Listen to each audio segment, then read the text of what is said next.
Hello, welcome to the meal prep Q&A session of our 4 game-changing strategies mini series. You guys asked me so many great questions. I compiled them through comments, DMs. You guys have messaged me and I'm super excited to be doing this Q&A. So let's get right into it.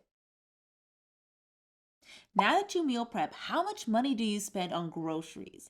As a family of 4, we spend around $125 a week on groceries. The reason that I'm able to have this grocery budget is because I actually combine meal prepping with one of my other game changers, which is bulk buying. This is my secret to keeping my grocery budget in check. I bulk buy all of my meats, my grains, my beans, and some canned items. When I do this allows me to focus my grocery budget to solely be for fresh produce for my meal plan, berries for my kids, and of course some exploratory snacks here and there. Now, what I've also done to maximize my grocery budget is that I also use my American Express Blue Cash Preferred credit card that offers me 6% on groceries. Wait, did you hear what I said? I said 6% on groceries, up to $6,000 a year. That is right on the money about how much money we spend on groceries outside of our bulk buy. When I tell you that I have a system, I have a system. Do you freeze your meal prep or do you leave it in the fridge and pop it in the oven when you're ready to reheat it at night? This is a really good question. I personally do not freeze my meal prep, but I do batch cook a few specialty recipes like our filling for our chicken pot pie, our pernil, our black eyed pea stew, and meatballs. What we usually do is on the weekend, we'll focus on batch cooking one specific recipe. We'll have that for dinner, and then once the meal has completely cooled down, we'll bag them with our food savers and freeze them. Sometimes I'll implement those into my meal plan, but I usually reserve those for my under 30-minute lazy dinners that I do on Thursdays. I wouldn't consider this to be like freezing my meal prep. I would consider this more to be like batch cooking or freezer meals, which are super helpful and just complete genius. But for my meal prep, I pre-cook all of my meals. I leave them in my fridge, and just like you said, I pop them in the oven when I'm ready to reheat them at night. Now, if someone is super hungry and they cannot wait for dinner time, they can also take their portion out and reheat it in the microwave. It's pretty versatile. Now, if you want to do a mixture of meal prepping and batch cooking, I think that is an amazing opportunity for you to enjoy some delicious meals at home and also stay on budget. What do you do when your partner doesn't want to meal prep because they don't like eating leftovers?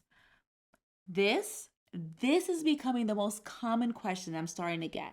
The truth is, if you're burning out and you're feeling overwhelmed throughout the week because you think that meal prep isn't an option because of your partner, then you're going to have to open up and communicate with your partner about the struggles that you're having trying to do it all. Maybe you guys come up with alternative options like meal prepping for 2 days, or maybe you just meal prep lunch and breakfast.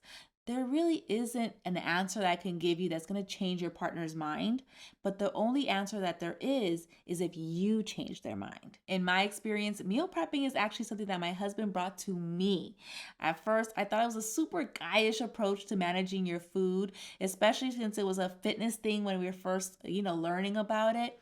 But we were just so busy. We were planning our wedding, we were trying to get fit, we were working a ton of hours to pay off our student loans, so we were super busy. So it made sense for us to kind of test out meal prepping and remix it and modifying it so that it worked for us. Now, I do want to clarify that meal prep is not leftovers. We are not eating the same thing every single night. In my point of view, leftovers is when you're eating the same meal from the previous night. And yeah, you can save a ton of money if you approach meal prepping that way. But even I will get unmotivated and uninterested in those meals. So I understand when people are saying they don't really want to eat leftovers like that. So what we actually do every night, we are eating a whole new meal. No repeats over here. So that way the whole family is not losing interest in the meals and that we continue wanting to meal prep, because that, my friends, is the real win. All right, mi gente, those are the top 3 questions that I got about meal prepping. If you have any other questions, leave a comment down below and I'll answer it.